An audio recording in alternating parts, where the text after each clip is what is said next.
Bonjour, donc Donatienne Leparoux, je suis chercheur à l'IFSTAR en géophysique, je suis géophysicienne. Et de mon côté, je vais vous parler essentiellement des ondes sismiques de surface.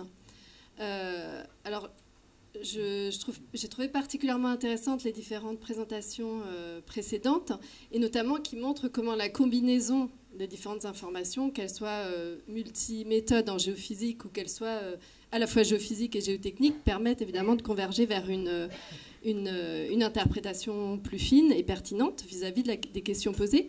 Ceci dit, moi je vais rester sur une présentation purement onde de surface, parce qu'évidemment, sur chaque approche et chaque méthodologie, on peut aussi avoir envie de développer et d'accroître les potentiels. Donc je vais justement parler de ce qu'on fait actuellement à l'IFSTAR sur ces problématiques. Alors j'introduirai déjà un peu justement les points clés, les verrous en fait actuels des ondes de surface qui ont déjà été évoqués, enfin disons de la méthode MASW et ces verrous, comment on cherche à les dépasser, notamment sur la variabilité en direction transverse et en direction longitudinale. Et puis qu'est-ce qu'on peut faire des ondes de surface pour imager un objet ponctuel. Alors à chaque fois, je ferai un petit résumé d'un projet applicatif sur lequel on a travaillé. Alors juste pour résumer très très brièvement ce qui a déjà été dit par Ludovic Baudet, donc la méthode dite MASW qui utilise les ondes de surface et la dispersion des ondes de surface, elle est réalisée en 3 étapes. Donc l'enregistrement d'un tiers sismique qui présente une forte amplitude des ondes de surface, et puis l'extraction d'un diagramme de dispersion qui présente les propriétés dispersives, donc de la vitesse de phase qui varie avec la fréquence. Et puis là-dessus, on va extraire, donc sur ce diagramme, le maximum ici qui nous donne les vitesses de phase, la dispersion des vitesses de phase avec le mode fondamental et éventuellement plusieurs modes. Donc on a ensuite la phase d'inversion qui permet en fait de retrouver un profil de vitesse en vitesse S, donc on l'a indiqué, un profil de vitesse en fonction de la profondeur. Donc il y a différentes, sur chacune des étapes, il y a des travaux de recherche qui ont été faits pour améliorer la méthodologie, dimensionner le contenu fréquentiel et la distance la longueur du dispositif pour avoir un diagramme de dispersion qui soit correct, et travailler et déterminer l'incertitude dont on a parlé tout à l'heure. Et puis les méthodes d'inversion, donc qui sont des méthodes d'optimisation. Donc là, on va en avoir plusieurs, suivant qu'elles font des optimisations globales ou locales de cette propriété dispersive. On voit ici que de ce tir sismique, on tire une donnée ponctuelle. Et en effet, on fait l'hypothèse, pour que ça fonctionne, on fait l'hypothèse qu'on a un milieu tabulaire plan. Alors ce qui est intéressant dans la méthode, c'est qu'en faisant cette hypothèse, la solution analytique peut être calculée et on a un process inverse qui est très rapide à calculer. Donc c'est pour ça qu'elle est intéressante du point de vue pratique, puisqu'elle est rapide à réaliser sur le terrain et les calculs sont très rapides. Par contre, cette hypothèse est quand même assez restrictive. Donc sur cette hypothèse de milieu tabulaire, eh bien finalement se pose la question de ce qui se passe si on a une variabilité transverse. Alors là, je prendrais le cas de digues de protection à la mer, par exemple, sur lequel on peut vouloir investiguer, rechercher des zones, donc on en a parlé tout à l'heure, des zones de renard, d'infiltration ou d'altération interne. Et puis la question de l'invariance longitudinale. Et là, je prendrai l'exemple du proche offshore sur nos côtes, on est à Paris ici, mais côté ouest, sur la côte atlantique, dans le proche offshore, on a des milieux qui sont très variables, avec des remontées de boules granitiques, des paléovallées, etc. Et si en mer du Nord, on peut faire l'hypothèse, et on utilise la MASW, d'ailleurs on l'utilise ailleurs, mais en proche offshore pour implanter des éoliennes, ça pose, ou en long offshore, ça pose pas trop de problèmes. Sur nos côtes atlantiques, ça pose, du côté ouest français, ça pose un problème. Et puis une autre question, c'est vis-à-vis, on a souvent des problèmes de zonage ou d'imagerie d'objets ponctuels du type, par exemple, détection et caractérisation de cavités souterraines, hein, pour des problèmes géotechniques, enfin, des problèmes de risque d'effondrement. Et là, qu'est-ce qu'on peut faire avec les ondes de surface? Donc voilà, je vais du coup très résumé faire un petit tour de nos approches, pour montrer qu'on peut aussi dépasser ça. Alors sur le plan de la variabilité transverse, donc là la question elle s'est posée pour nous sur la question de l'investigation de digues de protection à la mer, notamment dans un projet Vibris, un projet régional. Et on voit ici l'exemple, donc c'est pour illustrer les données, d'une digue donc, qui est en Loire-Atlantique au Moutier-en-Ré. Sa structure est en fait caractérisée comme ceci, donc très géométrique, qui vient, c'est une promenade ici, hein, qui vient s'adosser sur un terrain qui a dû être remanié déjà, mais qui paraît naturel. Et quand on fait un tir sismique ici, on obtient le diagramme de dispersion ici avec un mode fondamental et un premier mode qu'on caractérise bien. Et on peut calculer le profil de vitesse en fonction de la profondeur avec, donc comme l'a montré tout à l'heure Ludovic, ici en rouge, les résultats avec l'incertitude la plus faible. Donc on va identifier 3 couches. Ok, sauf que est-ce que ce profil inversé est correct étant donné la géométrie transverse de la digue? Alors du coup, dans le projet, on a eu les travaux de Damien Pazot qui était en postdoc et qui, sur le plan numérique, a essayé d'identifier sur ce type de digue, donc la caractéristique de la digue des Moutiers, elle est ici. Et puis, il a testé 3 géométries plus douces ou, au contraire, beaucoup plus pentues. Et dans les 3 cas, quand on calcule le diagramme de dispersion, à partir de données simulées, on obtient ces 3 diagrammes. Et vous voyez en noir, en fait, alors je ne sais pas si on voit très bien, les 2 courbes du mode fondamental et du premier mode du milieu s'il était réellement 1D. Donc dans les 3 cas, on voit une variation déjà du mode fondamental et une variation au niveau du mode supérieur. Ce qui veut dire qu'on va avoir un problème de précision du résultat d'inversion. Et notamment, ce qu'il faut savoir, là je ne vais pas illustrer ces résultats, mais le mode supérieur est connu pour apporter une précision plus grande, justement, sur le profil en profondeur. Donc là, on voit que ce mode supérieur, il est erroné si on fait l'hypothèse 1D alors qu'on a un milieu qui est transversalement de géométrie spécifique comme celle-ci. Alors du coup, la proposition ici, c'est d'inverser, alors de rester sur une inversion simplement de vitesse par bloc. J'ai peur d'appuyer, d'une inversion d'un modèle dont on connaît la géométrie.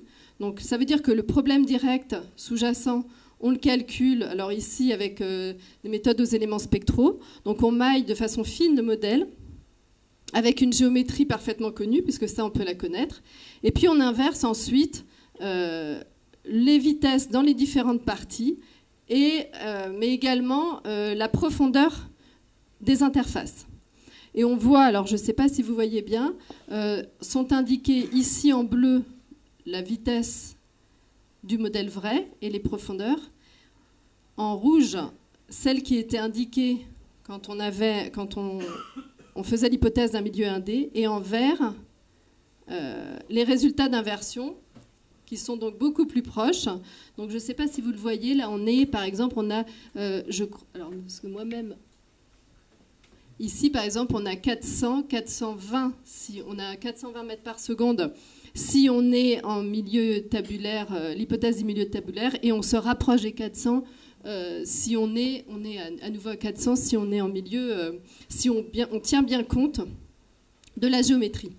Donc ça, c'est une possibilité, c'est-à-dire que si on veut des résultats fins et précis, alors qu'on connaît la géométrie transverse, on peut l'intégrer dans le problème direct et puis inverser ensuite seulement les vitesses, on améliore les résultats.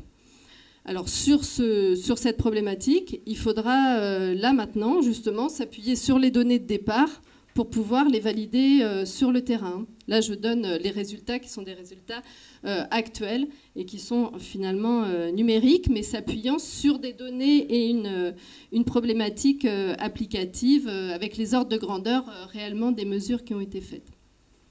Donc ça, c'est sur le plan transverse. Sur la variabilité longitudinale, la question pour nous, elle s'est posée justement sur des problématiques du proche offshore. Donc dans un projet régional qui s'appelle PROSE, sur lequel on essaye d'adapter des méthodes sismiques et électriques pour raffiner la connaissance du terrain et venir en aide à l'implantation des éoliennes du proche offshore. J'ai perdu le fil, voilà. Donc on s'appuie ici sur une approche numérique également, voilà. À partir d'un modèle.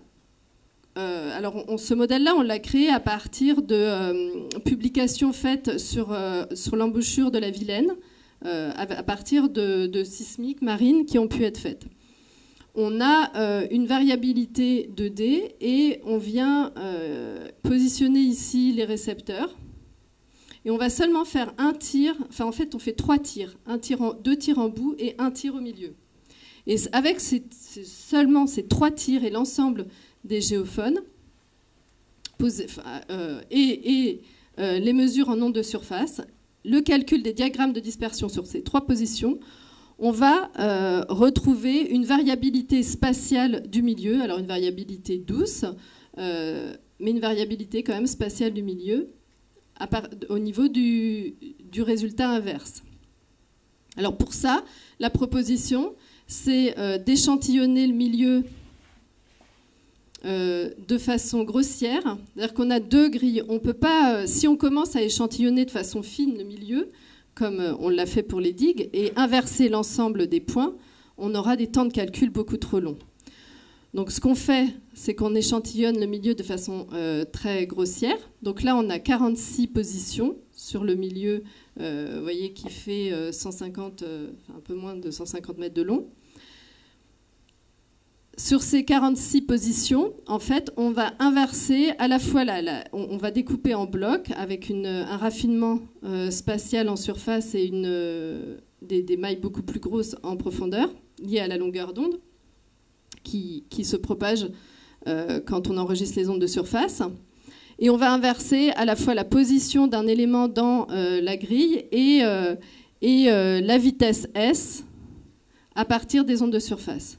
Alors pour ça, la méthode, on utilise, donc la proposition, là, c'est d'utiliser des méthodes innovantes pour la géophysique, qui sont les méthodes d'optimisation par essaim de particules et qui se basent sur les vols d'oiseaux, en fait, qui en fait prennent l'information quand un vol d'oiseau se propage en V.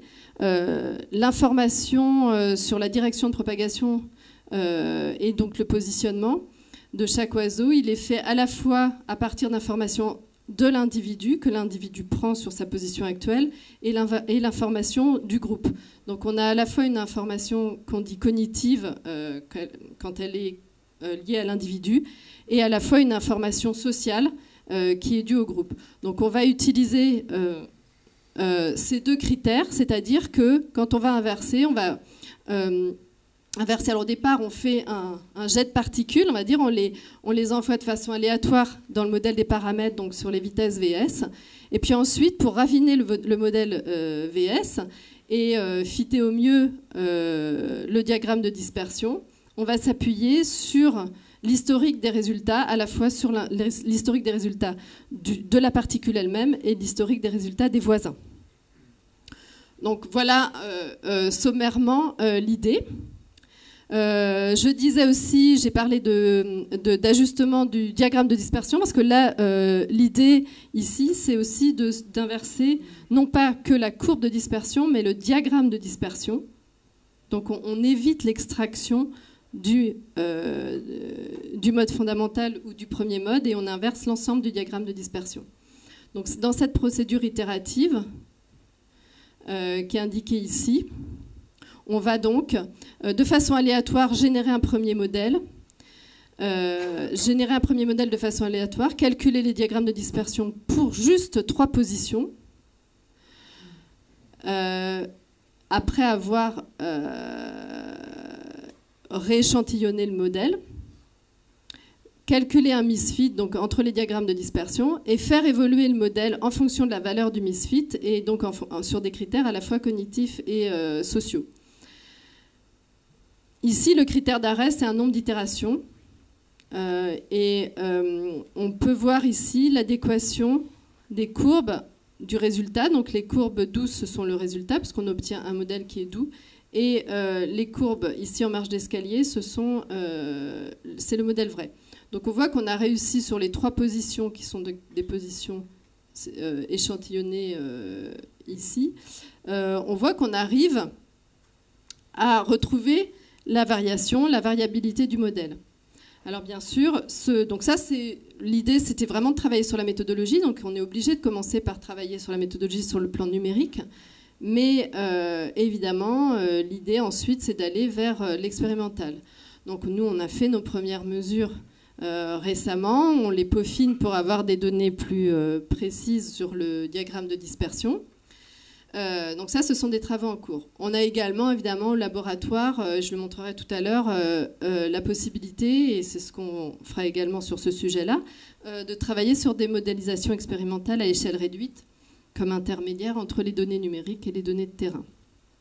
Donc il y a possibilité de dépasser le problème 1D. Alors il était fait déjà il est déjà fait par de nombreuses équipes, c'est-à-dire en bougeant le dispositif et en considérant une série de modèles 1D. Là, l'idée, c'est de dépasser cette série de modèles 1D pour réellement être sur un modèle 2D.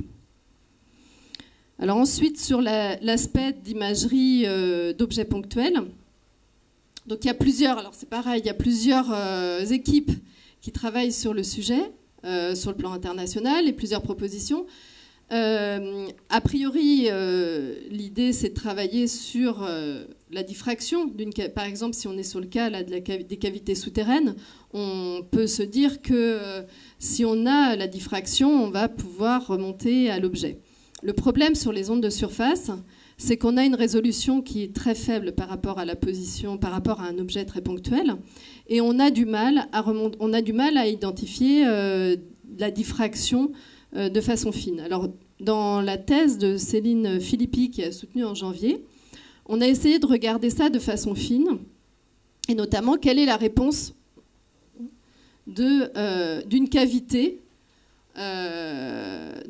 sur le champ d'ondes sismiques complet, mais qui contient une majorité d'ondes de surface, étant donné le dimensionnement du modèle. Donc là, c'est un exemple de modèle qui a été réalisé en résine, sur lequel on a fait des mesures à échelle réduite et qui se base sur notre expérience sur le terrain.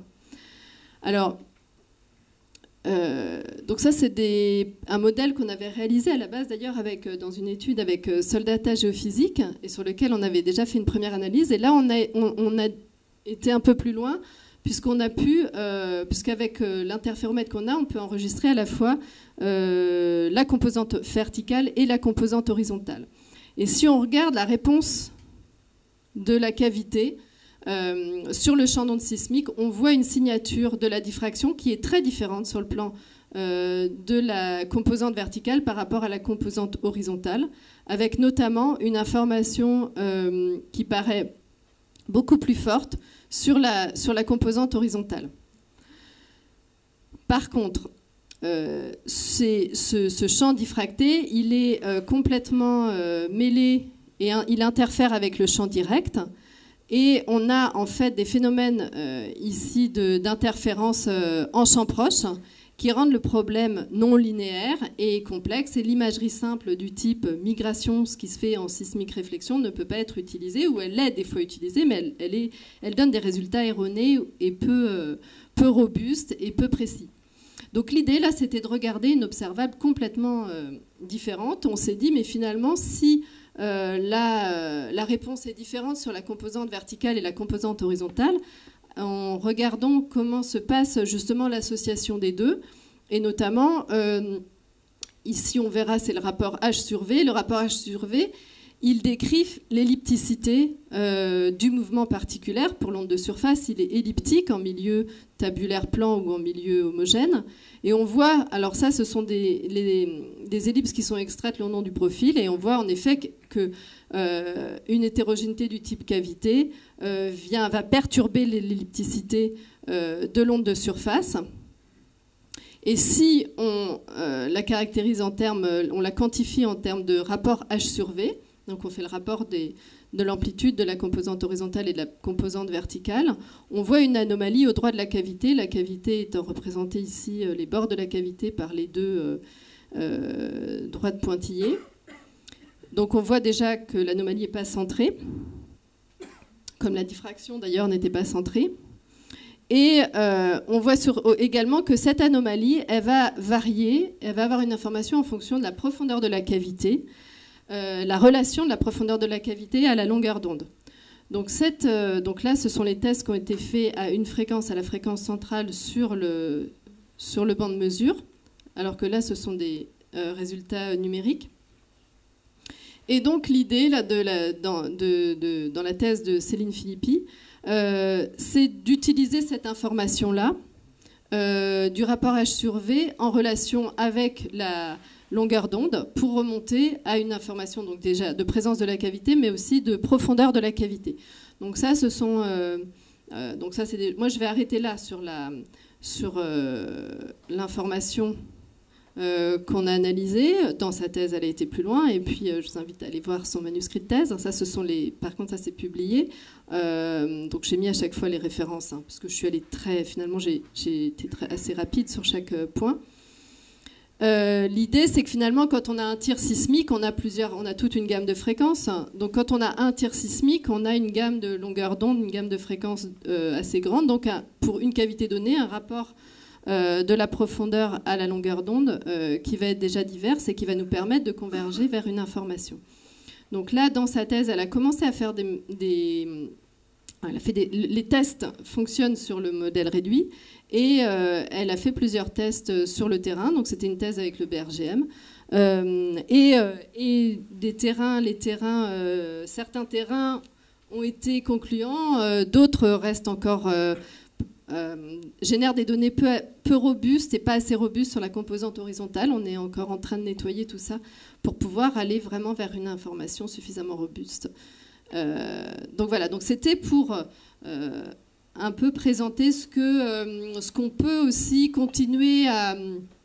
Et puis évidemment, il y a plein d'autres aspects qui continueront à être présentés dans la journée sur les ondes de surface, et notamment aller dépasser peut-être les hypothèses donc du milieu tabulaire plan pour essayer d'avoir une information différente sur le terrain. Voilà, je vous remercie.